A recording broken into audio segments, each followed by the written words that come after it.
Bismillahirrahmanirrahim.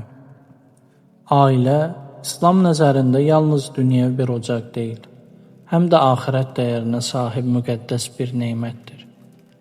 İmam Sadiq əleyhissalam buyurur: ailəsinə yaxşı baxan müminin savabı bir illik ibadətdən üstündür.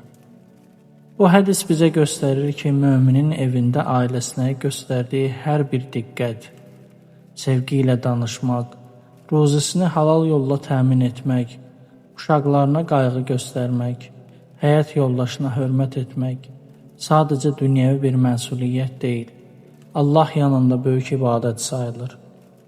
Niyə? Çünki ailə cəmiyyətin təməlidir. Sağlam və möhkəm ailə sağlam gələcək deməkdir. Ailəsinə yaxşı baxan ata və ana əslində Allahın ən böyük əmanətinə, övlad və ailə bağlarına sahib çıxır. Buna görə də İslam bizə öyrədir ki, ibadət yalnız məsciddə namaz qılmaq, oruç tutmaq deyil, ailənə sevgi ilə xidmət etmək də ibadətdir.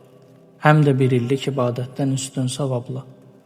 Gəlin ailəmizi yalnız dünyəvi bir məsuliyyət kimi yox, axirətimizə açılan bir qapı kimi dəyərləndirək. Çünki ailə bizim cənnət yolumuzdur.